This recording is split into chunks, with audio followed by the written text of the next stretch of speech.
40 years ago, Stuart Gillespie had dedicated his career to researching and solving undernutrition. His path was cemented in fighting child hunger, what he believed to be a major threat and violation of human rights. In Gillespie's mind, this was the food crisis causing the most devastation across the globe.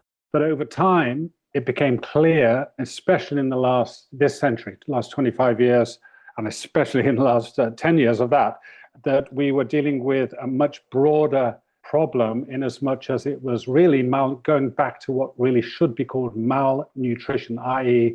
poor nutrition, inadequate nutrition. And that can be both with regard to deficit or deprivation, undernutrition in terms of energy, protein, micronutrients, vitamins, minerals. And it is also the massive and increasing issue of overweight and obesity, which has multiple detrimental consequences: chronic disease, diabetes, cardiovascular, potential cancers, and so on. So the entire spectrum suddenly became broader. Gillespie could no longer focus on just one extreme. He realized that both hunger and obesity were branches of the same root issue, the global food industry. More specifically, the greed of the global food industry. To understand how one sector holds so much of human health in the palm of its hand, we have to look back at the decisions made around the time of World War II. There was a set of policy decisions. Theodore Roosevelt in the US, even before that in the Great Depression, realized he had to really ensure food security, prevent famine, prevent the issues around the Great Depression at that time. And in the Marshall Plan and the rebuilding of Europe after the Second World War, there was a Bengal famine in India. So it was about mass producing cheap calories to prevent famine, but also to use what became an overproduction of some of these staple foods to use as food aid strategically to stop the spread of communism. These food aid programs can also be stripped down to less PR-friendly terms, like sugar dumping and milk dumping. This practice is when food manufacturers use the guise of charity to offload their extra product on poorer countries. While legitimate food aid programs can be a crucial lifeline, manipulating it through dumping schemes hurts the local agriculture and economy, which creates long-term market instability in these areas. And that was all incentivized and enabled by big agricultural subsidies that were granted to certain corporations to mechanize the food system, to modernize it, to focus on especially corn, soy, wheat, rice, to increase the production of calories, essentially, through these staple foods. But even after the basic needs were met and we were no longer under threat of a global famine, the industry never evolved. In fact, the food manufacturers doubled down on the model, and their only pivot was viewing food as a commodity instead of a necessity. And because of that, the system became increasingly financialized. And as part of that, investors were coming in, hedge funds, asset fund managers, buying up big shares from Nestle, from General Mills, from Unilever, Coca-Cola, PepsiCo, Kraft Heinz, Mondelez, General Mills, and putting the emphasis on profit at all costs, at any cost. So as that evolution of this food system was happening, driven very much by an increasing capture of the system by large corporations, just a handful of them, almost like monopolies. They're more oligopolies. They're a handful, and they operate together. They communicate together to ensure that no one gets in their way, especially governments. As all this was happening, I realized I really needed to shine a light on what was going on in the private sector. Gillespie's findings are published in his new book, Food Fight: From Plunder and Profit to People and Planet. In it, he argues that the core reason behind years and years of global health crises is simply that ultra-processed foods are the most profitable products. And since the worldview of food has shifted from necessity to luxury, profit will always be above health. Gillespie says we have been purposefully locked into this system through specific actions taken by the food industry. Through various means, they have used their market and financial power to translate into political power. And I talk about the deadly Ds. So, they're sowing doubt on the science of the harms of these products. There's the issue of distorting the narrative, issues of conflict of interests, which are rife throughout the entire system, issues of distraction, where small-scale little corporate social responsibility initiatives are effectively positioned, very media-friendly, very high visibility, but they're small. These initiatives are helpful and do good work for communities, but Gillespie says that they're often used to distract from the much larger damage these corporations do. Another tactic Gillespie points out is the food industry's ability to hide within trade associations, which are influential voices at policy conferences advising on regulations. Sort of act like Trojan horses in big policy conferences, again, to get to the policy table to say, actually, we're dealing with it, leave us alone, we'll be fine. We're going to actually voluntarily regulate ourselves. It never happens, or if it does, it's very much delayed and watered down. That's the kind of disguise technique. And the final one is dodging, which often relates to things like tax dodges, because they can choose to locate their tax liabilities around the world wherever there's low tax jurisdiction. These maneuvers are all made with one goal in mind: power.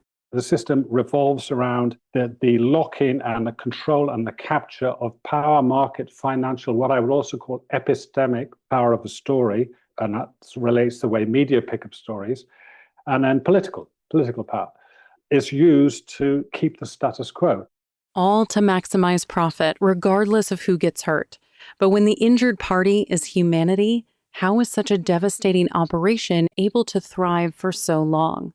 The winning strategy is easier to understand if we zoom in on one section of this industry. We recently spoke with Susan Greenhall for a segment about her book, Soda Science, which traces Coca-Cola's trajectory to becoming a global beverage giant. She revealed how instead of fighting back against health research, the company embraced the scientist. And while it looked like a show of good faith to the public, this acceptance allowed Coca-Cola to pull strings behind the scenes and shape the scientific narrative however they pleased. Gillespie says a similar thing is happening with the food industry as a whole. But instead of soda science, they've leaned into the entire research area of nutritionism. Nutritionism is basically saying the issue isn't food, and it's about the nutrient composition of foods.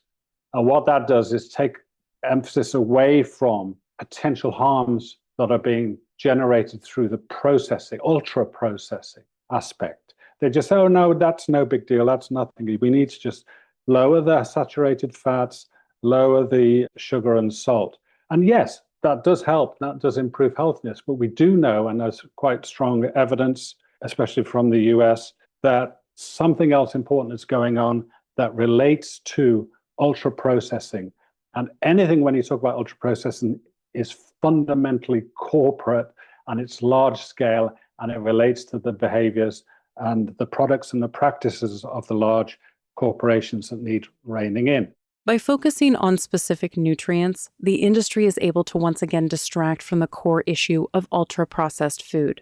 They're very happy to have that focus because they can play around with the different levels. It's fine for them. It's no big deal. But it's when the spotlight gets shone on their whole modus operandi, which is about processing a whole array of different products to maximize profit, to enable demand to continue at high levels, even though basically they're the same products, they're just different colors, or, they don't want the light shone on the ultra processing side. And now that more evidence is coming up on the harms of that, we know that nutritionism is a failed approach to looking at the problem and ultimately to addressing it. Gillespie says we need to zoom out and use all of the context to approach this problem.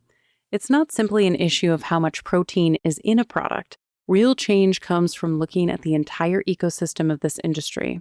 We need to have more researchers working in nutrition who are not just looking at what's inside the food and working with different levels, but look at the entire political and the commercial aspect of the system, and being able to talk across those boundaries to challenge what they will discover are problems, and also, importantly, come up with solutions. So there are big challenges for researchers to get a bit more political about looking at this kind of black box of the political economy of nutrition, which when I grew up, we were told to stay away from politics.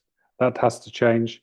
There's a relatively new area of research that seems to be a step in this direction, called commercial determinants of health. It was defined in the last decade and studies how the private sector impacts public health, either positively or negatively.